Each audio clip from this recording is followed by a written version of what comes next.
You have a lot of technocrats, lot of technology leaders, but they are not able to communicate or lead effectively. Then these organizations will not be able to create the momentum and make the impact that is required to make it.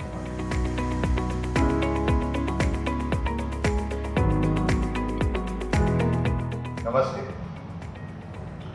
Today I am going to speak about an organization which has actually done differently than what several tech, IT or IT services organization actually fail to do.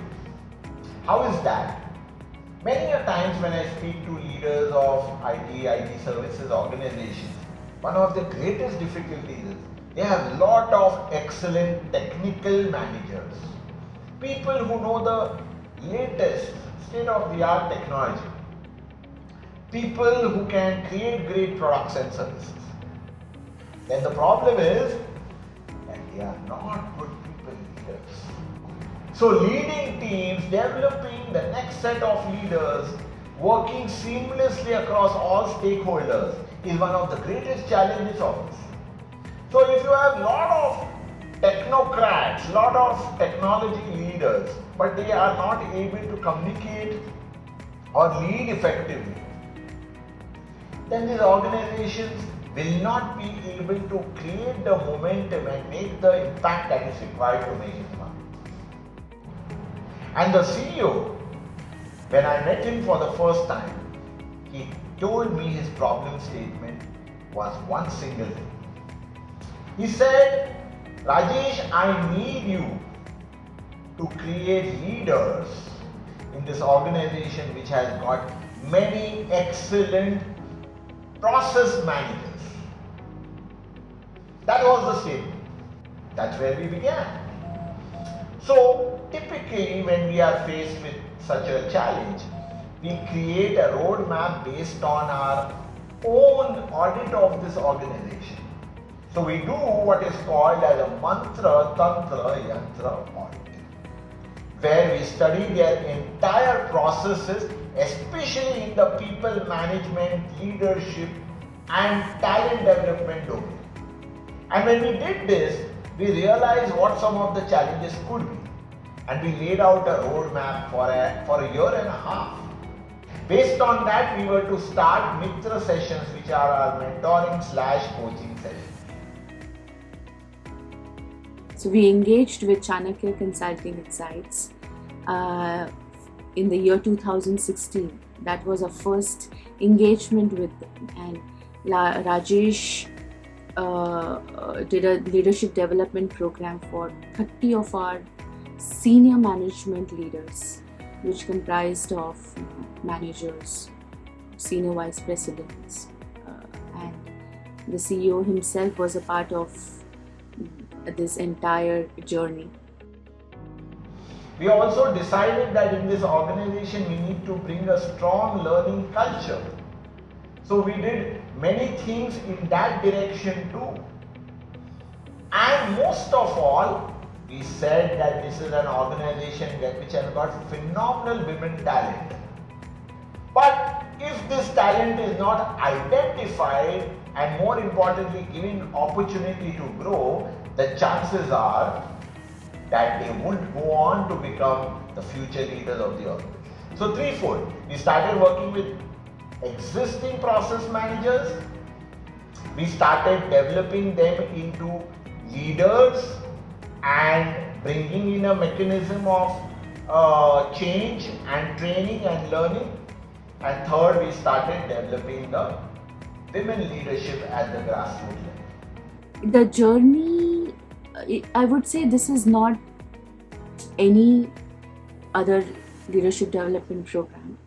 I think it's something that has created an impact in me and my colleagues at Infinx Healthcare. So what did we do over there? Well, many things. First was working with these managers on a constant, we called it a leadership journey. 2 different workshops, 2 different objectives. and they were very impactful. Close to, I would say, more than 100 such managers and leaders were benefited by this workshop, by this entire engagement by Rajesh and Tejal.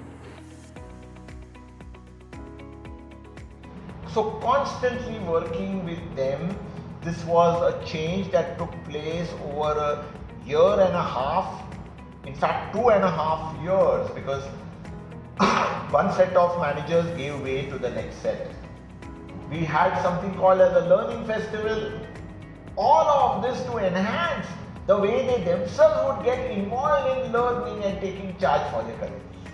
And we also had women specific women leadership development program for mid managers, women managers who were on the path of becoming the leaders based on the principles of Matrika.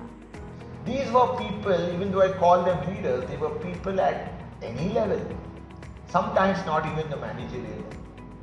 But about 25 of them were selected who were considered to be those with tremendous potential, not necessarily performance at that stage.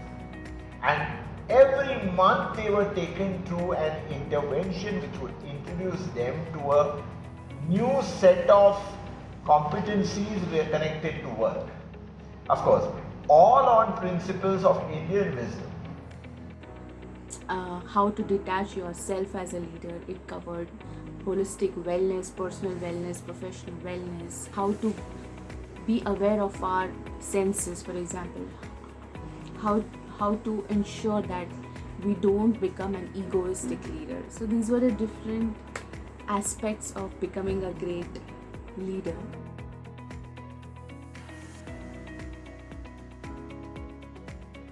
Over a period of a year, these women leaders developed, and how they started contributing in a big way to the places where they were already working. Those first set of managers where we had started work, started developing into managers. Many of them became extremely well known for the change that they had brought in themselves, and then they would lead. This three-pronged approach was combined with the CEO's constant review along with us. The CEO was continuously there to ensure that this journey never slowed down, that nobody ever compromised on any standard. So when you have a leader in the organization who takes ownership for the entire leadership development process at every level, in every demography, change is definitely going to happen. The organization started making shifts within the first 2 years itself. And we saw that this organization, an IT services organization, especially managing the back office for healthcare, did a tremendous job and began to be noticed more and more in the marketplace, and became also, I would call it, a kind of magnet for good talent in the IT business. So that's the amazing story of this organization.